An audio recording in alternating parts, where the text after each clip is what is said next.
कल ही हमने फैसला किया था कि मध्य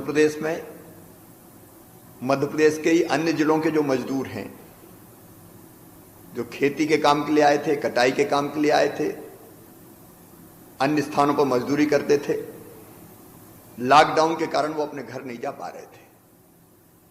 यद्यपि हम यहीं पे उनकी व्यवस्था कर रहे थे, लेकिन आखिर घरों से कब तक दूर रहते हैं। इसलिए हमने फैसला किया कि प्रदेश के अन्य जिलों के मजदूर अगर किसी जिले में फंसे हैं तो हमारे उन भाई बहनों को हम उनके जिले में भेजेंगे। और आज उस निर्णय पर क्रियान्वयन प्रारंभ हो गया है।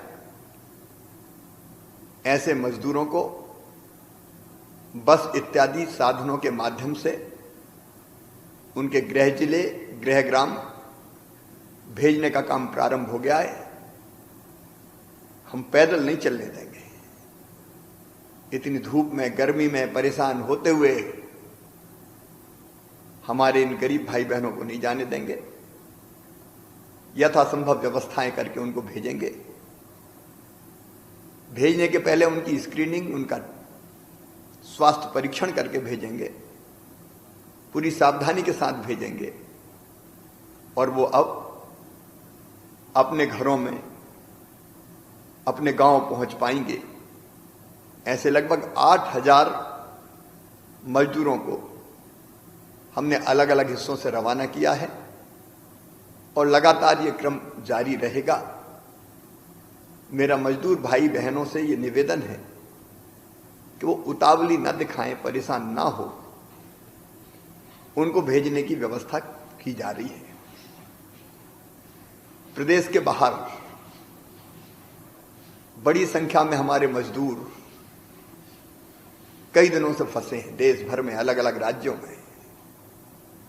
कल मैंने माननीय मुख्यमंत्री उत्तर प्रदेश, गुजरात, महाराष्ट्र, राजस्थान से बात की थी। अन्य प्रदेशों में अगर हमारे मजदूर भाई और बहन फंसे हैं, मैं वहां भी बात कर रहा हूं।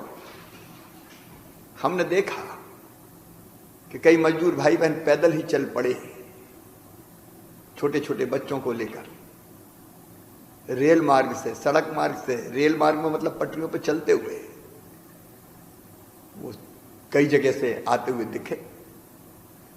हमने फैसला किया कि ऐसे भाई और बहनों को भी हम मध्य प्रदेश लाने की व्यवस्था करेंगे। हमने राजस्थान से कई मजदूरों को बसों से वापस बुलवा लिया है। लगातार ये क्रम जारी रहेगा। आज गुजरात से 98 बसों में करीब 2,400 मजदूर रवाना हो गए हैं और वे जल्दी झाबुआ और अलीराजपुर जिले की बॉर्डर पर आएंगे। हम उनका वहां प्रॉपर स्क्रीनिंग करवा रहे हैं, स्वास्थ्य परीक्षण करवा रहे हैं। उसके बाद ही उनको बसों में बैठा के रवाना वहां से करवा रहे हैं। मध्य प्रदेश की सीमा पर अलीराजपुर झाबुआ जिले की तरफ आएंगे। वहां उनका फिर से स्क्रीनिंग होगी, स्वास्थ्य परीक्षण होगा और उसके बाद वो अपने गांव की तरफ रवाना होंगे, रवाना किए जाएंगे।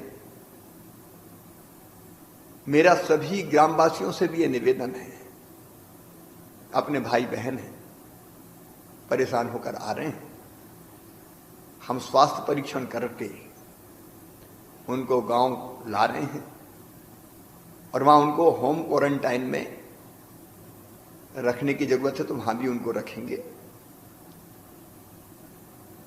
आप उनके साथ मानवीय व्यवहार करें। गांव के भाई और बहनों ने बहुत अच्छी व्यवस्था की है, अपने गांव को पूरी तरह से सील किया हुआ है। लेकिन ये भाई बहन जो उसी गांव के आएंगे तो स्वास्थ्य परीक्षण के बाद उनको घर में भी होम क्वारंटाइन किया जा सकता है। आवश्यकता पड़ने पर गांव के बाहर भी उनकी व्यवस्था की जाएगी।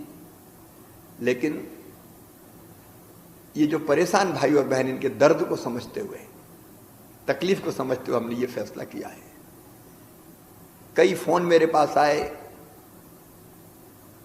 पेरेंट्स ने, माता पिता ने, बाहर फंसे हुए अलग अलग कुछ लोगों ने, जो बड़ी संख्या में नहीं, अलग अलग जगह इक्का दुक्का फंसे हैं, उनने आग्रह किया था कि हम मध्य प्रदेश आना चाहते हैं। हमने उनको भी ई पास देने की व्यवस्था कर दी है। वो संपर्क करेंगे संबंधित नंबर पर, उनको ई पास हम भी देंगे और संबंधित राज्य सरकारों से भी दिलवाएंगे। अगर वो स्वस्थ हैं, ई पास मिलेगा, अपने साधनों से वो मध्य प्रदेश में अपने गांव शहर में आ सकेंगे। मध्य प्रदेश में भी कई लोगों ने मुझे फोन किया कि हमको अपने बच्चों को या रिश्तेदार को किसी को लेने जाना है, तो उनको भी हम यहां से ई पास देने की अनुमति दे रहे हैं ताकि वो अपने प्रियजनों को के पास पहुंच सके और स्वस्थ होने पर उनको वापस ला सकें। मैं इतना जरूर कहना चाहता हूं कि इंदौर, भोपाल, उज्जैन जैसे जिलों से कोई नहीं जाएगा। ये इतना ध्यान हमको जरूर रखना पड़ेगा। ये सारे कदम हम उठा रहे हैं, लेकिन कदम कोरोना को कंट्रोल में रखते हुए आवश्यक सावधानियों के बाद उठा रहे हैं। मेरा यही निवेदन है, कोई परेशान ना हो। संकट की इस घड़ी में मैं साथ हूं। आखिर सारे मध्य प्रदेश वासी हमारे भाई बहन, बेटे बेटियां हैं। उनके कष्टों को कम करना, तकलीफ को दूर करना, ये मेरा कर्तव्य है।